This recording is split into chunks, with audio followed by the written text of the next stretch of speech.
Hi Amanda, I got your text today and I just want to go through a couple of quick things with you about what you might be confused about. So when you're solving and graphing inequalities, it's basically two different things in one. The first thing you have to do is know how to solve an equation for a variable. And I remember you saying something, sometimes you have to add, sometimes you have to subtract, sometimes you have to multiply, sometimes you have to divide. Well, what you're trying to do is you're trying to get a variable all by itself. So to remove everything else that's surrounding it, you have to do the opposite of what's happening to it. So this is technically 2x plus 5. So what you're doing is you're going to work in the backwards order of operations. So the first thing you want to do is remove any numbers that are like plus or minus. So this says plus 5, so what you would want to do is you would want to subtract 5 from both sides. That's the first thing you would want to do. And then that would leave you with just the 2x because the positive 5 and negative 5 would cancel each other out. So you'd have 2x is less than or equal to, and then of course 17 minus 5 is 12. And then you were saying, sometimes you multiply, sometimes you divide. Well, this is 2 times x. So like I just got done saying, when you're solving for a variable, you need to do the opposite of what's being done to it currently. So 2 times x, to get rid of a multiplication, you divide both sides by a 2. So then 2 divided by 2 would cancel, so you're left with just x, and then less than or equal to, and then 12 divided by 2 is 6. So I was looking at some of the examples you had, and it had some with fractions like this, which I'll get to in a minute. I just wanted to start with some of the easier ones. And then what you would have to do, I always recommend having the variable on the left side because then you get to point in the same direction. So teachers teach this part totally different from time to time, so I really don't know what your teacher wants you to do. But what you would do is you would go to 6 on your number line, and some teachers will tell you to put a solid dot on it and then just color to the left. Some teachers will tell you to put a solid dot on it and then just draw a little line up and then draw an arrow to the left. Do whatever your teacher wants you to do for that. Okay, now that, like I said, if you put x first, or whichever variable you're solving for first, you go in that direction. So this is saying x is less than or equal to 6. So that's all numbers that are 6 and below. 5, 4, negative 1,000, doesn't matter. Anything to the left because it's pointing left. So this example over here shows you what happens if x is not on the left side.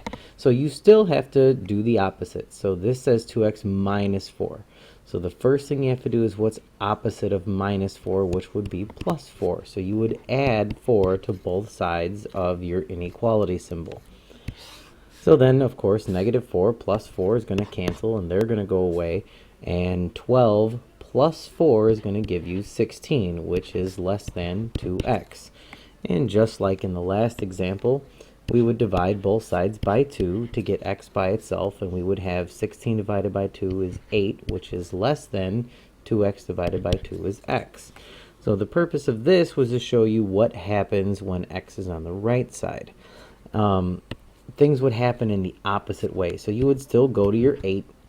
Since this is a less than, you would do an open circle. Now this is pointing to the left, but that's not technically going to point to the left. This is going to go to the right. And the reason why it's going to the right is because x is not first. So this is saying 8 is less than x. So if you think about that, 8 is smaller than x, which means x is bigger than 8. That's why you're going to the right. So that's why I always recommend to my students that they put the variable first, then your inequality symbol, and then your solution. So see how this is pointing away from x? If you write x first, the arrow is still pointing away from x. All right? To talk about the whole fraction thing, again, the first thing you need to do is move the 4. So this says plus 4, so you're going to subtract. You're going to do the opposite. So then these guys are going to cancel, and 6 minus 4 is 2. And here's a greater than symbol, and then you have your x over 3. So x over 3 is saying x is being divided by 3. So the opposite of division is multiplication. So if we want to get x by itself, we're going to multiply both sides by 3. So then 3 and divided by 3 would cancel, and you would just have x is greater than, and 2 times 3 would be 6. So again, you have x is greater than 6. If we had our number line here, you would just go to the 6. Since it says greater, it would be an open circle, and maybe you would draw a line up and go to the right. Again, I don't know what your teacher wants you to do, so I'm just kind of showing you both options that I've seen teachers show in the past. The last one has one more twist. So this is a positive 4, so again, we're going to subtract by 4. I'm not making these problems difficult on purpose. I just kind of want you to see the different type of situations that will be happening. So those would cancel, and 8 minus 4 is 4. So you have a negative 2x's greater than or equal to a 4. Emphasis on the negative. Don't lose this negative sign. The symbol in front of the number always stays with. So when you divide by a negative number, or when you multiply by a negative number in inequalities, that's going to go away. 4 divided by a negative 2 is a negative 2, but what happens is the direction of this sign changes. But that's only when you multiply or divide by a negative number. So this is going to come down and switch directions. Again, only when you're multiplying or dividing by a negative number. We did not do that in any of these other ones up here.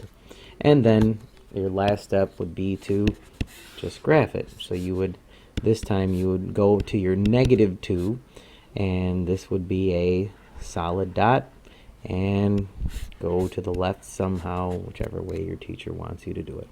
All right, so I hope that was helpful. Your brother can actually help you with this, because this is something me and him worked on before, and when I was working with him the other day, he was actually doing really well with solving equations.